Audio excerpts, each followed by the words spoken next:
दर्शकबिन कार्यक्रम पर्यटन सन्दर्भमा यहाँलाई स्वागत छ। आज हामीले सदाझै नेपालको पर्यटन प्रवर्धन र विकासका बारेमा चर्चा गर्नेछौँ।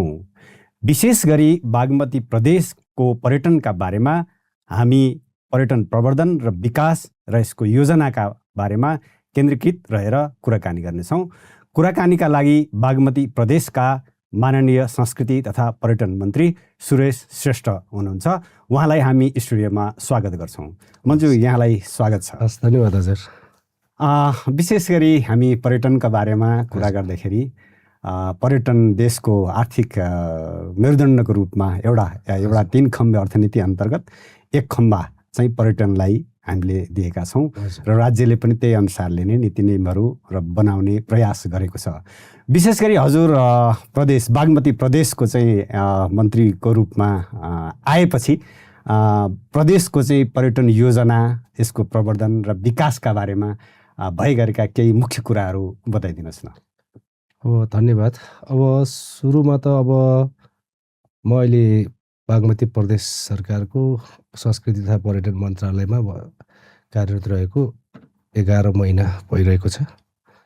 त्यो सन्दर्भमा मैले नयाँ काम गर्ने भन्दा पनि अब यो पहिला बागमती योभन्दा अगाडिको सरकार, योभन्दा पहिला बनिरहेका संरचनाहरू, भ्यू टावरहरू, हिल स्टेसनहरू अब तपाईँको विभिन्न ठाउँमा चाहिँ तपाईँको बनेर संरचनाहरू चाहिँ भग्नावशेष भएर प्रयोगमा आएको थिएन। त्यस्तो संरचनाहरूलाई चाहिँ हामीले मर्मत गरेर स्थानीय सरकारलाई चाहिँ हस्तान्तरण गरौँ। त्यसै गरी अब हामीले यो थानकोट स्थित त्रिभुवन पार्क, यो जुन लामो समयदेखि एउटा संस्थाले चाहिँ बागमती प्रदेश सरकारको माताको हुँदाहुँदै पनि एउटा संस्थाले चलाइरहेको थियो, त्यसलाई चाहिँ गठन आदेश बनाएर एउटा कानुन बनाएर बागमती प्रदेश सरकारको माताहतमा ल्याएर चाहिँ हामीले अहिले बागमती प्रदेश सरकारलाई आम्दानी हुने गरी चाहिँ ल्यायौँ। त्यसपछि नमो बुद्ध क्षेत्रलाई पनि हामीले त्यसलाई गठन आदेश मार्फत समिति बनाएर त्यहाँ गऱ्यौँ।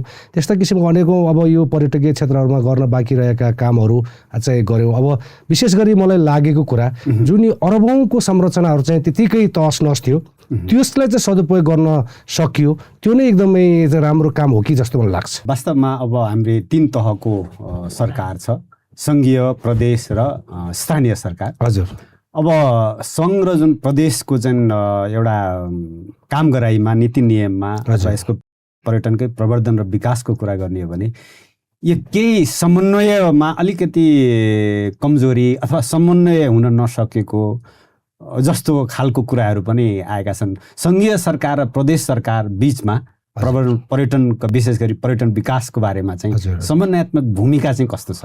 अब समन्वयको सबै कमी त होइन। अब प्रदेश सरकार आफै स्वायत्त भएको कारणले गर्दा आफ्नै किसिमको काम गर्ने प्रयास पनि गरिरहेको छ। तर सङ्घको चाहिँ ऐनसँग नबाजिने गरी चाहिँ काम गर्नुपर्ने कुराहरू छ। त्यस्तै गरी सङ्घ र प्रदेशका बिचका केही समस्याहरू चाहिँ ऐन र नियमले गर्दाखेरि केही समस्याहरू चाहिँ छन्। त्यो समस्या अब सल्टाउनको लागि हामी लागिरहेका छौँ। अब त्यसमा प्रदेश र सङ्घ सरकारको समन्वयमा अब जस्तै तपाईँको सङ्घीय सरकारले प्रदेश सरकारलाई हस्तान्तरण गरिसकेका कति कार्यहरू चाहिँ अब तपाईँको नीतिगत रूपमा भयो तर व्यावहारिक रूपमा नभएको कुराहरू पनि छ। त्यसको लागि हामीले समन्वय गरिरहेका छौँ। जस्तै अब तपाईँको 3 स्टारसम्मको होटेलहरू प्रदेश सरकारले गर्ने भन्ने छ, तर त्यसको सम्पूर्ण डकुमेन्टहरू चाहिँ प्रदेश सरकारबाट नआइपुगेको कारणले केही त्यस्ता अन्यलहरू छन्। त्यो अन्यलहरू हटाउनको लागि हामी सङ्घीय सरकारसँग पनि संस्कृति पर्यटन नागरिक उड्डयन मन्त्रीज्यूसँग हामी बसेर, साथै प्रदेशका पर्यटन मन्त्रीहरू बसेर चाहिँ किसिमको छलफल पनि अगाडि बढाएका छौँ। उहाँले पनि सकारात्मक रूपमा प्रदेशलाई कसरी बलियो बनाउन सकिन्छ त्यस विषयमा हामी पूर्ण छलफल गरेर अगाडि बढेर जानेछौँ भने त्यस्तो किसिमको ठुलो समस्या चाहिँ छैन। हजुर। अब हजुरले भर्खर होटेलको एउटा कुरा उठाउनु हो। अहिले विशेष गरी प्रदेशले चाहिँ 3 स्टारको होटेललाई प्रदेश अन्तर्गत ल्याउने जुन प्रयास भइरहेको कुरा गर्नुभयो, 3 स्टारसम्मलाई। अब हजुरले विभिन्न कार्यक्रमहरूमा पनि बोल्दै आउनु भएको छ। विशेष गरी होटेलहरूको समस्या चाहिँ यो EIA र IE को जुन समस्या छ, यो समस्या चाहिँ समाधानको लागि प्रदेश सरकारले अहिलेको भूमिका कस्तो रहेको छ? अब त्यसको लागि त म जुन दिन आएँ त्यसको 1.5-2 महिनादेखि नै त्यो व्यवसायहरूको समस्या सुनेपछि अब तपाईको यो भन्दा अगाडि बनिसकेका होटलहरू यी आई र इआईको कारणले गर्दाखेरि कति होटलहरू चाहिँ नवीकरण र तपाईँको प्रदेश सरकारको दर्ता प्रक्रियामा आउन सकेका छैन। अब तपाईँको पहिला बनेको होटलहरू चाहिँ त्यो मापदण्डमा जान सक्ने स्थितिमा चाहिँ उहाँहरू घर भाडामा हुनुहुन्छ। त्यो कारणले गर्दाखेरि मेरो चाहिँ अब यो बागमती प्रदेश सरकार संस्कृति पर्यटन मन्त्रालयले एउटा किसिमको मन्त्रालयको नीति चाहिँ के बनायो भने कमसेकम हिजोको दिनमा दर्ता भइसकेका होटलहरूलाई कमसेकम पुरानै मापदण्डमा दर्ता गराउने नवीकरण गर्ने र अब बन्ने चाहिँ होटलहरू चाहिँ अब यो आई र इआईको सम्पूर्ण मापदण्ड पुरा गरेर गराउन पाइयो भने कमसेकम त्यो अन्यायमा परेका व्यवसायहरूले पनि न्याय पाउँथे कि। अब के व्यवसाय छोड्नु पर्यो उहाँहरूले होइन, पुर्खौँदेखि गरे आएको 10औं 20औं वर्षदेखि गरे आएको व्यवसाय छोड्नुहोस् भन्न पनि नसक्ने, सरकारको मापदण्डमा पनि जान नसक्दाखेरि व्यवसायीहरू साँच्चीकै मर्कामा छन्। त्यो कारणले गर्दाखेरि हामीले एक किसिमको प्रयास पनि गऱ्यौँ। यो 75 यो अहिले 75 बेडसम्मको चाहिँ जुन होटलहरूलाई हामीले सामान्य प्रक्रियाबाट नै दर्ता गर्ने कि भनी जाँदाखेरि यो सङ्घीय सरकारको ऐनसँग बाँझिएको कारणले गर्दा हामीले गर्न सकेका छैनौँ। अब सङ्घीय सरकारसँग बसेर यो सङ्घीय सरकार प्रदेश सरकार सबै जनताकै सरकार व्यवसायकै सरकार भएको कारणले गर्दा कुनै व्यवसायी कुनै सङ्घ संस्थालाई अप्ठ्यारो पार्ने सरकारको नीति हुँदैन। सरकार भनेको सहजीकरण गर्ने सहयोग गर्ने र व्यवसायीहरूलाई बलियो बनाएर उहाँहरूले कमाउनु भएको करबाट चाहिँ राज्य पैसाबाट राज्यलाई कर तिराएर राज्य पनि बलियो बन्ने भन्ने कुरा हो मेरो चाहिँ। त्यो कारणले हामी प्रयासरत छौँ। हजुर, वास्तवमा बागमती प्रदेश पर्यटनका हिसाबले यो प्रदेश एकदमै महत्त्वपूर्ण प्रदेश अन्तर्गत नै पर्छ। हजुर, होइन, अब यहाँ भएका जुन सम्पदाहरू एकदम महत्त्वपूर्ण ऐतिहासिक सम्पदाहरू छ। हजुर, अब त्यसको चाहिँ यो संस्कृति र सम्पदालाई चाहिँ जोडेर यो पर्यटनको हिसाबले अझै यसलाई चाहिँ पर्यटकहरूलाई आकर्षित गर्नको लागि यो अहिले प्रदेश सरकारले चाहिँ कस्तो नीति एकदम अब हामीले गर्ने नै त्यही हो। हामीले नयाँ बनाउने भन्दा पनि हामीसँग भएको सम्पदाहरूलाई जोगाउने। तपाईँ विश्व सम्पदा सूचीमा रहेको सूचीकृत मठ मन्दिर ठाउँहरू चाहिँ सबै बागमती प्रदेशमै पर्दछ। जस्तै 10वटा मध्येमा 8वटा बागमती प्रदेशमै पर्छ। 2टा सगरमाथा र लुम्बिनी बाहेक अरू सबै यसैमै पर्छ। यो बागमती प्रदेश त यस्तो प्रचुर सम्भावना भएको क्षेत्र हो। अब यसलाई चाहिँ अब हामीले अलिकति आधुनिकताको नाममा अलिकति चलखेल गर्दाखेरि केही समस्या आयो कि भन्ने कुरा हो। हामीसँग जे छ त्यसलाई मर्मत सम्भार गरेर हामीले नेचुरल कुरा चाहिँ देखाउने हो नि त पर्यटकहरूलाई, त्यसलाई कुनै मोडिफाई गरेर होइन। त्यो कुराले गर्दाखेरि यसको लागि चाहिँ हामीले अब धेरै अब यो संस्कृति यो हाम्रो सम्पदाहरू जोगाउनको लागि बागमती प्रदेश सरकारले धेरै कामहरू गरिरहेका छौँ। जस्तै हाम्रो बागमती प्रदेशभित्र रहेका गढीहरू यसपालि हामीले नयाँ कार्यक्रम ल्यायौँ, गढीदेखि गढीसम्म भनेर। हाम्रो बागमती प्रदेशमा कतिवटा गढी छ, त्यो गढीको पहिचान र त्यो तपाईँको प्रचार प्रसार गरेर कमसेकम हाम्रा पुर्खा हाम्रा सन्ततिले कमसेकम यो यहाँ गरेका गतिविधिहरूका विषयमा पर्यटकहरूलाई जानकारी गराएर तपाईँको आन्तरिकदेखि बाह्य पर्यटकहरूलाई चाहिँ लिएर आउन सक्यो भने कमसेकम यो नेपालको परिवर्तनको सम्भावना, यो नेपालको आर्थिक उन्नतिको सम्भावना चाहिँ पर्यटन क्षेत्र नै हो, पर्यटन क्षेत्र नै हो। त्यो कारणले गर्दाखेरि यसलाई मजबुत बनाउनु सरकारको मूल दायित्वभित्र पर्छ। तर सरकार अब स्थानीय सरकार प्रदेश सरकार स्थानीय सङ्घीय सरकार आफ्नो बलबुताले भ्यासम्म सबैजनाहरू लागिरहनु भएको छ। तर विशेष गरी आज बागमती प्रदेश सरकार यो पर्यटकीय क्षेत्र र पर्यटनमा चाहिँ एकदम राम्रोसँग लागिरहेको छ भने मेरो ठम्मै छ। सङ्घीय सरकारले 7 अरब रुपियाँ देशैभरिको पर्यटकीय क्षेत्रमा लगानी गर्दै गर्दाखेरि बागमती प्रदेश सरकारले 4 करोड बागमती प्रदेशमा मात्र 4 अरब चाहिँ हामीले यहाँ चाहिँ लगानी गरिरहेका छौँ। त्यसले अब यहाँ भएका हाम्रा पुराना मठ मन्दिरहरू, हाम्रा संस्कृतिहरू, संस्कारहरू हामीले फेरि पूर्वाधारमा मात्र नभएर हाम्रा तपाईँको साहित्यिक हाम्रा संस्कार जात्रा मात्राहरू गरिरहेका छौँ। हामीले हाम्रो बागमती प्रदेशमा रहेका यो जात्रा मात्राहरू जोगाउनु पर्छ भने यसपालि मात्र 10वटा जात्राहरूको चाहिँ हामीले डकुमेन्ट्री तयार पारेर कमसेकम प्रचार प्रसारमा लागेका छौँ।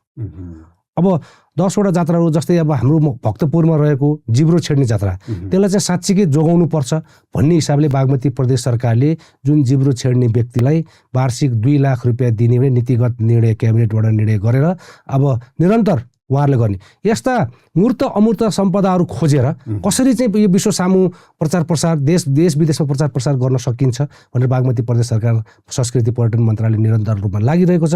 त्यसको लागि समग्र सरकारले पनि पर्यटकीय क्षेत्र नै हाम्रो मूल आधार हो भन्ने हिसाबले सपोर्ट सहयोग पनि गरिरहेको म हजुर मार्फत जानकारी पनि गराउन चाहन्छु। यो त एकदम राम्रो कुरा हजुरले गर्नुभयो। संघीय सरकारले 7 अर्ब बजेट छुट्याएको छ भने प्रदेश सरकारले 4 अर्ब, यो वास्तवमा गौरव पर्यटक क्षेत्रमा एउटा प्रदेशमा मात्र। हजुर एउटा प्रदेशमा त्यही त।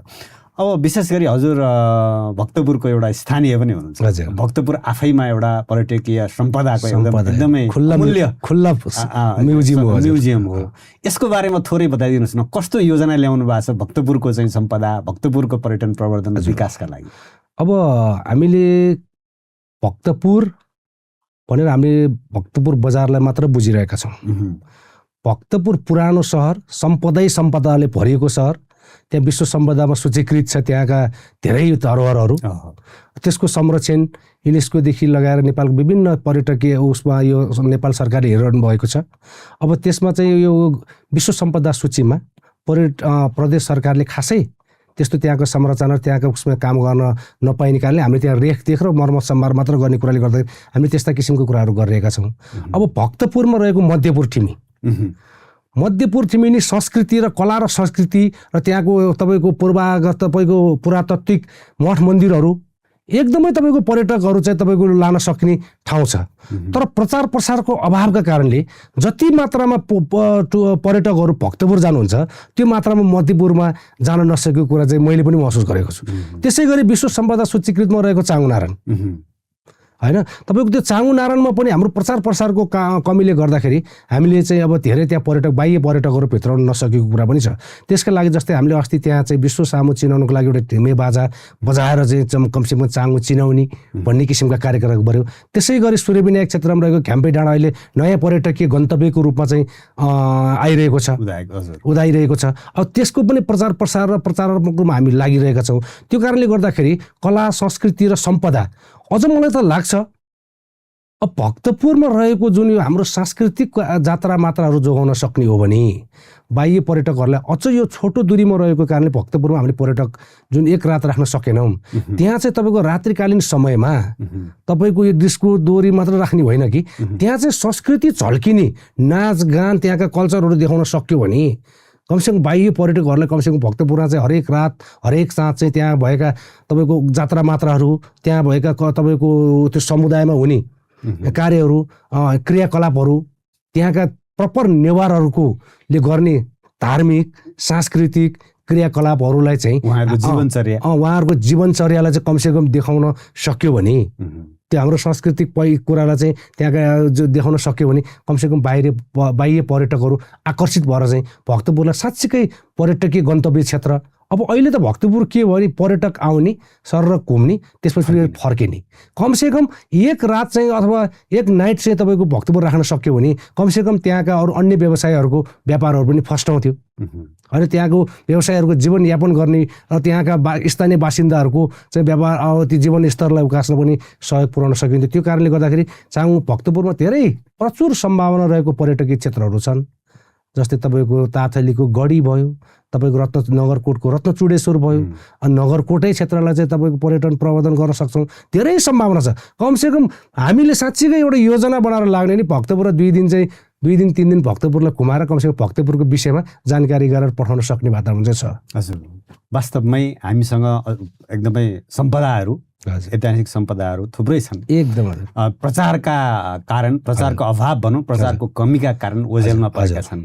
यो जुन एक्सप्लोर नेपाल टेलिभिजनबाट पनि यी सम्पदा स्थलहरू हजुरको भक्तपुरको चाहिँ एक्सप्लोर जुन गर्ने हजुरले चाहिँ एउटा नीति जुन बनाउनु भएको छ, यसमा पर्यटकको जुन बसाइ अवधि लम्ब्याउनको लागि साहसिक पर्यटनतर्फ चाहिँ केही सोच्नु भएको छ? भक्तपुरमा त्यस्तो ठाउँ छ? अब तपाईँको साहसिक पर्यटनमा हाम्रो एउटा चाहिँ तपाईँको भक्तपुरको बागेश्वरीमा तपाईँको जिप फ्लाइनिङहरू सुरु गरेको छ। अब त्यस्तो अरू अन्य साहसिक गेम खेलहरू चाहिँ आइसकेको छैन होइन। त्यो कुराले गर्दा जिप लाइनिङहरू अब सुरु हुँदैछ। अब यहाँ चाहिँ तपाईँको कसरी भक्तपुर भन्यो कि हाम्रो सम्पदाहरू देखाउने मात्रै सहर होइन, त्यसको रूपमा चाहिँ परिभाषित भइरहेको थियो। अब तपाईँले भनेको साहसिक खेलमा चाहिँ पनि लगानी गर्नुपर्छ भने केही व्यवसायहरू चाहिँ उत्सुकताका साथ लागिरहनु भएको छ। जस्तै तपाईँको सूर्यविनायकको घ्याम्पी डाँडामा चाहिँ तपाईँको साइक्लिङहरू होइन, तपाईँको धेरै कुराहरू चाहिँ भइरहेको छ। त्यहाँ हर्स राइडिङहरू त्यस्तो किसिमको भइरहेको छ। अब यो चाहिँ सुरुवात हुँदैछ। अब भर्खर अब तपाईँको नयाँ नयाँ गन्तव्यहरू पहिचान गरी नयाँ नयाँ काम गर्न अब तपाईँको यो पर्यटकीय क्षेत्रमा चाहिँ व्यवसायहरू पनि उत्साहित नभएको देखियो। जुन यो पर्यटन क्षेत्रमा लगानीको आधारमा उहाँहरूले जुन फिर्ता पाउनु पर्ने ऊ चाहिँ नपाएको कारणले गर्दाखेरि जुन पर्यटकीय क्षेत्र उत्साहजनक छैन। अहिले व्यवसायहरू पूर्ण रूपमा समस्या छ। त्यो कारणले गर्दाखेरि मैले बारम्बार भने सरकारले उहाँहरूलाई गर्न सक्ने समस्याको समाधान गर्न सक्ने कुरा चाहिँ गरिदिनु पाएदेखि कमसेकम व्यवसायलाई त व्यवसाय गर्न लगानी गर्न प्रोत्साहित गर्नु पर्यो नि सरकारले होइन।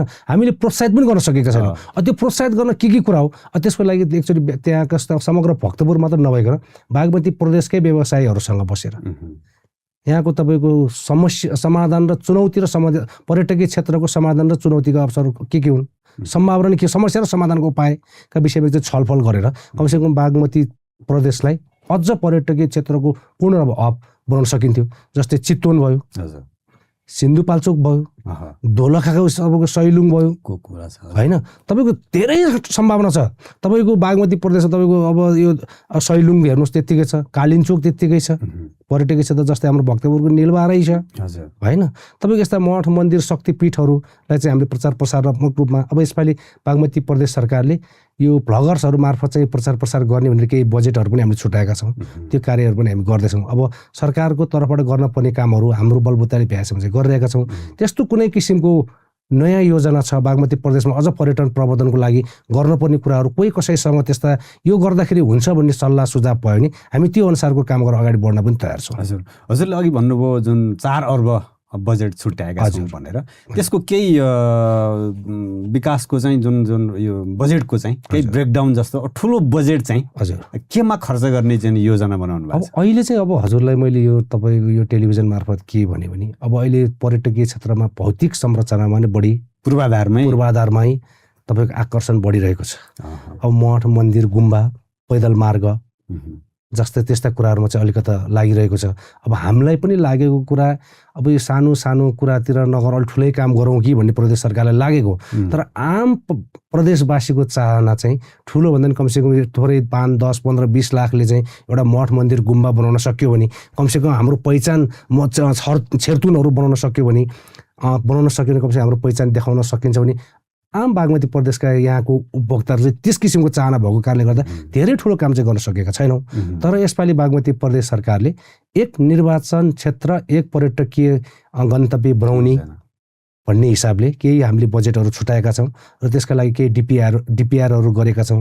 जस्तै तपाईँको यसपालि किस्पाङ नौघडी भन्ने नुवाकोटको तपाईँको त्यसपछि आएर तपाईँको त्यस्तै गरेर अब तपाईँको दोलखाको सैलुङमा पनि हामीले ग्रेट टेल बनाउने, त्यसपछि आमायाङ्ग्रीमा ग्रेट टेल बनाउने, अथवा लाङटाङमा चाहिँ त्यस्ता किसिमका ठुलो योजनाहरू चलाइरहेका छौँ। यसैपालि भक्तपुरमा पनि हामीले एउटा पर्यटकीय गन्तव्य क्षेत्र बनाउने भनेर कमसेकम हाम्रो कलमसीमा रहेको तपाईँको 100 धेरै ठुलो चाहिँ शिव मन्दिर बनाउनेतिर चाहिँ हामी लागिरहेका छौँ। पर्यटकीय गन्तव्य क्षेत्रको गरेर पहिचान गरेर कमसेकम 1-2 सालमा कमसेकम ठुलो योजनाहरू काम गर्न सक्यो भने कमसेकम आन्तरिक पर्यटकदेखि बाह्य पर्यटक भित्र सक्छौँ भने हामी लागिरहेको। हजुर यो पूर्वाधारको चाहिँ हजुरले कुरा गर्नु, त्यो सँगसँगै अब अघि हजुरले नै भन्नुभएको यो प्रचार प्रसारमा चाहिँ हामी अलि पछाडि छौँ। यसमा चाहिँ के कति यसमा के छ? हामीले प्रचार प्रसारमा पनि प्रशस्त तपाईँको अध्ययन अनुसन्धान प्रचार प्रसार जस्तै ब्लगर्स बनाउने तपाईँको पत्रकारहरूलाई गर्नेहरूदेखि लिएर धेरै कार्यक्रमहरू हामीले राखेका छौँ। अब यो तपाईँको पूर्वाधार मात्र पर्यटकीय क्षेत्रको सम्भावना होइन, सबैभन्दा पर्यटकीय क्षेत्रको सम्भावना के तपाईँको प्रचार प्रसारै एकदम होइन। अहिले तपाईँको डिजिटलाइजको जमाना छ एकदम होइन। त्यो कुराले गर्दाखेरि हामी अब त्यो प्रचार प्रसारलाई अलिकति मध्यनजर गर्न सक्यो भने त्यसमा पनि हामीले अब राम्रै किसिमको बजेट छुट्याएका छौँ प्रचार प्रसारको रूपमा पनि। अब त्यसलाई अब अलिकति सही सदुपयोग गर्न सक्यो भने हुन्थ्यो कि भन्ने कुरा हो। जस्तै हामीले अब तपाईँको यो जात्रा मात्राको अब कार्यक्रमहरूको हामीले तपाईँको डकुमेन्ट्रीहरू बनाएर प्रचार गरिरहेका छौँ। त्यसै कारणले गर्दा प्रचार प्रसारमा नै हामीले विशेष जोड दिएका छौँ। अब यसको सँगसँगै जस्तो चाहिँ हजुरको प्रदेशले बागमती प्रदेशले चाहिँ पर्यटन ऐन पनि संशोधन गर्दैछ। हजुर, यसमा चाहिँ हजुर के भन्नुहुन्छ, पर्यटन ऐनमा चाहिँ जुन अब नयाँ कुरा अथवा नयाँ व्यावसायिक हितमा अथवा पर्यटन प्रवर्धन विकासको लागि नयाँ ऐनमा चाहिँ के कस्ता चाहिँ कुरा अब नयाँ ऐन हामीले अहिले सदनमा प्रस्तुत गरेका छौँ। हजुर, जुन किसिमका यो पर्यटकीय क्षेत्रमा समस्या पार्ने त्यस्ता किसिमका कुरालाई हटाएर नयाँ त्यहाँ समाधानको कुराहरू त्यसले के गर्न सकिन्छ भन्ने कुराले अलिकति हामीले त्यसलाई जोड दिएर त्यसमा व्यवसायलाई अब त्यहाँको पर्यटकीय क्षेत्रमा समस्या होइन कि समाधान गर्ने कुराहरू चाहिँ राखेका छौँ। र अन्य विषयमा चाहिँ अब हामी अब जस्तै प्रज्ञा प्रतिष्ठान बनाउने कुरामा लागिरहेका छौँ। भाषा संरक्षणका विषयमा चाहिँ लागिरहेका छौँ होइन। त्यसमा समावेश गरेका छौँ। अब तपाईँको तामाङ र नेवारी भाषालाई चाहिँ हामीले कामकाजीका भाषा बनाएर प्रयोगमा ल्याइ पनि सकेका छौँ। त्यो कारणले गर्दा त्यसमा छुटेका कुराहरूलाई चाहिँ हामीले समावेश गर्ने गरी चाहिँ संशोधनमा ल्याएका छौँ। जस्तो अब फेरि म भक्तपुरतिर एकचोटि फर्किन चाहे। भक्तपुरमा जस्तो पर्यटक जो प्रवेश शुल्क छ यो अलिकति महँगो छ भन्ने गुनासो पनि आएको छ। अब त्यो अनुसारको भक्तपुरले सुविधा दिन नसकेको पर्यटकलाई भन्ने गुनासो पनि छ। यसमा तपाईँको के छ? अझ प्रदेश सरकारको कस्तो छ योजना? मेरो अब जिल्ला नै मेरो क्षेत्र नै हो भक्तपुर। हजुर, अब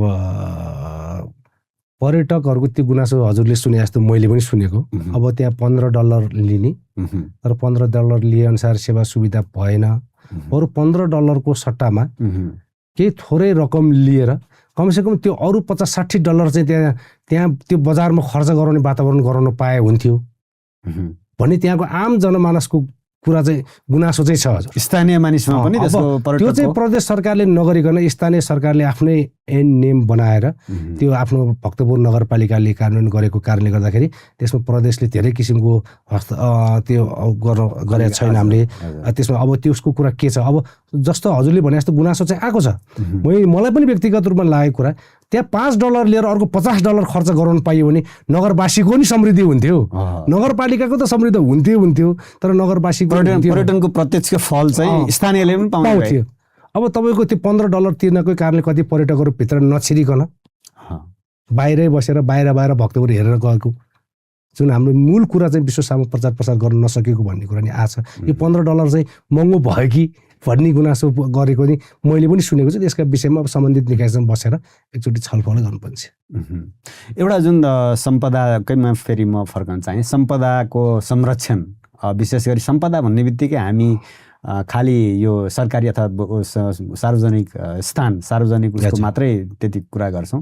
तर भक्तपुर लगायत अन्य क्षेत्रहरूमा स्थानीय घरहरू पनि लाई पनि पुराना घर शैलीहरूलाई भत्काएर जुन नयाँ आधुनिक सिमेन्टेड घरहरूलाई चाहिँ बनाउने जुन त्यस्तो खालको होडबाजी पनि छ। अब त्यसलाई चाहिँ अलिकति सम्पदाकै रूपमा पुरानै सम्पदा पुरानै घरलाई चाहिँ त्यसकै स्वरूपमा राख्नको लागि त्यस्तो के योजना के छ? अब खासै ठोस योजना चाहिँ त्यस्तो हामीले ल्याएका छैनौँ। त्यसको विषयमा अलिकति अब मैले अब पालिकाका मेयर साहबहरूलाई मैले भेटेको बेलामा चाहिँ अब हामीसँग हिजो भएका यो 2 पाखे घरहरू, टायलका घरहरू, झिङ्गटीका घरहरू होइन, तपाईँको ढुङ्गाले छाएको अब भक्तपुरतिर त ढुङ्गाले छाएको छैन। कमसेकम त्यस्तो घरहरूलाई चाहिँ संरक्षण गर्नुपर्छ कि नगरपालिकाले भनेर मैले मेरो नगर प्रमुखलाई सुझाव पनि दिएँ। तपाईँको कस्तो भने त्यो टायल घरहरूलाई चाहिँ उहाँहरूलाई केही सुविधा दिने नगरपालिकाले घर त्यो घर संरक्षण गर्ने। अब तपाईँको ढलान घर तपाईँको सम्म पर्याप्त सबै देश विदेश जहाँ पनि छ। कमसेकम त्यो हाम्रो कलात्मक हाम्रो यो पुरातात्विक हिसाबले बनेका घरहरू हाम्रो नेपालको शैलीको नेपालको चाहिँ पहिचान झल्किने घरहरू तिनीहरूलाई कमसेकम यदि जोगायो भने नगरपालिकाले तिमीहरूलाई तिर्नुपर्ने करमा यति छुट दिन्छ भन्ने किसिमको एउटा प्रावधान ल्याउन सक्यो भने त्यो चाहिँ मलाई अब त्यस्तो हाम्रो पुराना हाम्रो संस्कृति झल्किने घरहरू चाहिँ जोगाउन सकिन्थ्यो कि। तर मैले केही जानकारी पाएअनुसार भक्तपुर नगरपालिकाले चाहिँ यस्तो केही कार्यहरू गरिरहेको छ। पुरानो र कलात्मक घर बनाउनेहरूलाई चाहिँ केही काठहरू केही सेवा सुविधा चाहिँ नगरपालिकाले दिएको भन्ने चाहिँ पनि सुनेको छ। त्यो एकदम सराहनीय र स्वागतयोग्य कार्य हो। तर जुन हाम्रो पहिचान जोगाउनको लागि चाहिँ अलिकता स्थानीय सरकार अनि सरकारले पनि त्यस्ता किसिमको कार्यहरू ल्याउन सक्यो भने चाहिँ राम्रै हुन्थ्यो। प्रदेश सरकारले पनि त्यसका विषयमा के छ छलफल गरेर अबका दिनमा छलफल गरेर त्यसको लागि के गर्न सकिन्छ छलफलको विषय बनाएर त्यसलाई कार्यान्वित गराउन सकिन्छ भने लाग्ने कोसिस पनि गरिरहेको छु। जस्तो विभिन्न प्रदेशहरूले पर्यटकहरूलाई आकर्षित गर्नका लागि योजना अथवा विभिन्न नामबाट त्यो क्षेत्रको चाहिँ प्रवर्धन गर्ने हिसाबले नै भ्रमण वर्षको रूपमा मनाउने त्यस्तो पनि छ। अथवा यो हाम्रो बागमती प्रदेशले चाहिँ कुनै त्यस्तो योजना यो आउने जुन 83लाई भनौँ न त्यस्तो केही योजना त्यस्तो केही छ बजेटमा नीतिमा केही? अब यस्तो हाम्रो मन्त्रालयको आफ्नै कुरा चाहिँ छैन अहिले त्यस्तो गर्ने। तर हामीले जुन जिल्ला वाइज पालिका वाइज चाहिँ तपाईँको यो विभिन्न कल्चर फेस्टिभलहरू मनाउने जस्तै खाना महोत्सवहरू होइन तपाईँको नगर महोत्सवहरू होइन व्यापार मेलाहरू त्यस्तो किसिमका कार्यक्रमहरू चाहिँ छन्। तर अब यो बागमती प्रदेशभरिकैलाई चाहिँ यसपालि यो मनाउने भन्ने किसिमको कार्यक्रम चाहिँ नभएको कुरा पनि मैले जानकारी गराएँ। जस्तै अब तपाईँको अब भक्तपुरमा रहेको 4वटै नगरपालिकाको पालिका स्तरीय महोत्सव मनाउने होइन तपाईँको जस्तै अब काठमाडौँमा तपाईँको योमारी फेस्टिभल भनेर त्यस्ता किसिमका अब काहीँ तपाईँको मध्यपूर्वी नगरपालिका ओ फेस्टिभल ओ भनेको 12 ओ फेस्टिभल भनेर चाहिँ त्यस्ता किसिमको फेस्टिभलहरू चाहिँ हामीले राखेका छौँ। र त्यस्तो बागमती प्रदेशभरिकै यो गरि पनि सकेको हुनाले अहिले हाम्रो तत्काल स्थानीय स्तरबाट चाहिँ आएका छन्। हजुर अब हामी कार्यक्रमको अन्तमा नि छौँ। अब फेरि म एक्चुअली अघि हजुरले भन्नुभएको थियो गढीदेखि गढीसम्मको योजनाको बारेमा चाहिँ थोरै बताइदिनुहोस् न, यो के हो? अब हामीले बागमती प्रदेशमा विभिन्न ठाउँमा विभिन्न गढीहरू छन्। तर त्यो गढीको हामीले पहिचान जस्तै अब हामीले सुनेको मकवानपुर गढी, सिन्धुली गढी होइन, अब त्यसपछि अब अन्य तपाईँको ताथलीको गढीहरू यस्ता प्रचार भएका र नभएका धेरै गढीहरू छन्। अब जस्तै हामीले सिन्धुली गढी सुन्यौँ, मकवानपुर गढी सुन्यौँ, अब ताथलीको गढी त हामीले सुनेका छैनौँ, प्रचारमा छैन। अब त्यस्तै अन्य गढीहरू पनि छन्। बागमती प्रदेशभित्र कतिवटा गढी छ त्यो गढीको पहिचान गरेर त्यसको प्रचार प्रसार गर्ने, त्यसको पहिचान गर्ने, त्यसको चाहिँ तपाईँको कहिलेको त्यसको इतिहास चाहिँ इतिहास उल्लेख गर्ने, त्यसको अब यो चाहिँ कुन राजा कुन शासक कसले चाहिँ प्रयोग गरेको होइन, त्यसलाई चाहिँ मर्मत सम्मार गर्न पर्ने छ कि के छ त्यसको डिटेल्स सबै निकालेर चाहिँ कमसेकम बागमती प्रदेशभित्र रहेका गढीहरूलाई चाहिँ संरक्षण गर्ने उद्देश्यले यो गढीदेखि गढीसम्म भन्ने कार्यक्रम हामीले ल्याएका छौँ। हजुर अब पर्यटनको कुरा गर्दाखेरि हामी अन्तर्राष्ट्रिय पर्यटनको मा अलिक बढी चर्चा गर्ने गर्छौँ। तर अब अहिलेको समयमा अहिलेका युवा पिँढीमा भ्रमण गर्ने संस्कृति कल्चर बढिरहेको छ। बागमती प्रदेशले भनौँ अब यो हामीले चाहिँ जुन आन्तरिक पर्यटन प्रवर्धन र विकासको लागि चाहिँ त्यस्तो खालको बजेटमा केही कार्यक्रम ल्याएको छ? हामीले अब आन्तरिक पर्यटनको लागि त्यस्ता किसिमको हामीले कार्यक्रमहरू चाहिँ ल्याएका छौँ। अहिले हाम्रो देशको सबैभन्दा मेरुदण्ड नै तपाईँको यो खर्च गर्ने समूह नै आन्तरिक पर्यटक जस्तो देखिएको छ। तपाईँको अहिले झन् यो 2 दिन बिदाले तपाईँको घुमघामको चाहिँ घुमौँ बागमती चिनौँ बागमती भन्ने कार्यक्रम पनि ल्याएका छौँ हामीले यसपालि बजेटमा। त्यो कारणले गर्दाखेरि अब हामीले त्यस्तो किसिमको तपाईँको प्रत्येक ठाउँमा जस्तै अब हामीले ऱ्याफ्टिङ स्कुलहरू नै हामीले प्रदेशले खोल्न लागेका छौँ।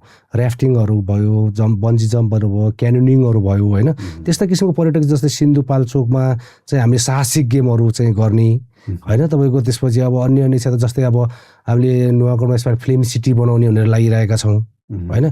त्यस्तै किसिमले अब यो गन्तव्यहरू पहिचान गरेर हामीले आफ्नो किसिमको चाहिँ लागिरहेको छ। जस्तै अब अर्को कुरा कस्तो अब हामीले यो त्यो मात्र नगरिकन जुन हामीले पर्यटकीय क्षेत्रमा गर्ने व्यवसायहरूलाई पनि सुसूचीकृत गर्ने हिसाबले तपाईँको कस्तो हुने जुन व्यवसायले गर्ने तपाईँको उहाँ गर्ने व्यवहारहरू त्यहाँ उहाँहरूले गर्ने जुन आफ्नो कल्चरल झल्किने र उहाँहरूले गर्ने मान सम्मानका कारणले गर्दा पनि पर्यटकहरू हुन्छ, त्यस्तो किसिमको कार्यक्रमहरू ट्रेनिङहरू पनि राखेका छौँ। त्यो किसिमका कार्यक्रम हामीले राखेका छौँ।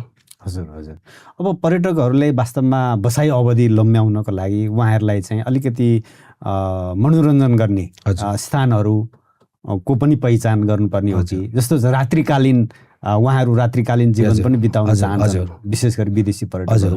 त्यसको लागि चाहिँ केही प्रदेशले केही सोचेको छ अथवा रात्रिकालीन व्यवसायीलाई चाहिँ अलिकति उनीहरूको पनि संरक्षण गर्ने उहाँहरूलाई पनि त्यस्तो केही योजना केही छ? अब यस्तो अब रात्रिकालीन बजार अहिले चलेको ठमेल क्षेत्र नै हो। त्यसपछि गएर अब काठमाडौँका विभिन्न अन्य ठाउँहरूमा चलेका छन्। त्यसलाई चाहिँ तपाईँको व्यवस्थित र मर्यादित ढङ्गबाट अगाडि बढाउनु पर्छ। अब प्रदेश सरकारको तपाईँको मातहतमा रहेका र त्यो गर्न सक्ने कुराहरू चाहिँ हामीले गरिरहेका छौँ होइन। अब छुट्टै स्पेसल यही नै हो भनेर चाहिँ हामीले अहिले त्यस्तो किसिमको गरेका छैनौँ। अब तपाईँको पर्यटक जस्तै मैले भनिहालेँ नि, अब पर्यटकले कुन किसिमको तपाईँको इन्टरटेनमेन्ट खोजिरहेछ। अब हामीले हाम्रो नेपालमा भएको इन्टरटेनमेन्ट दिने हो नि त, जस्तै कल्चरका कुराहरू दिने हामीले, ठिमीमा जाने तपाईँको लाखे नाच देखाउने सबै गर्ने होइन। अब कस्तो किसिमको अब तपाईँको डिस्को डान्स गर्ने त ठमेलतिरै बस्नु पर्यो होइन। अब कल्चरल खोज्ने हो भने भक्तपुर, ठिमी, कीर्तिपुर होइन, तपाईँको पाटन त्यस्ता ठाउँमा लगेर कमसेकम यसलाई चाहिँ मैले हजुरले भने जस्तो त्यस्तो छुट्टै स्पेसल त्यस्तो त गरेको मैले यसमा जोड्न खोजेको चाहिँ सुरक्षा, जुन रात्रिकालीन व्यवसाय, रात्रिकालीन जुन गरेका जुन व्यवसायीहरू छन् उहाँहरूको चाहिँ सुरक्षा यदा कदा हामी सुन्नमा आउँछ कि प्रहरीहरूले, सुरक्षाकर्मीहरूले चाहिँ ती व्यवसायीहरूलाई अलि दुःख दिने गरेको त्यस्तो खालको चाहिँ गुनासोहरू। अब यस्तो हो, अब यो मलाई लाग्छ यो प्रहरीलाई मात्र दोष दिनु भन्दा नि हामीले एक किसिमको राज्यले एउटा नियमै बनाइदिएर यो कति बजेदेखि कति बजीसम्म खोल्न पाइने, के गर्न पाइने एउटा मापदण्ड बनाइदिएर उसले के बेच्न पाउने, कति बजीसम्म गर्न खोल्न पाउने होइन। अब तपाईँको 10 बजी पछाडि होटल बन्द गर्नुहोस् भनेको छ भने त प्रहरीले स्वाभाविक बन्द गर्नुहोस् भन्ने उहाँको जिम्मेवारीभित्र पनि पर्यो होइन।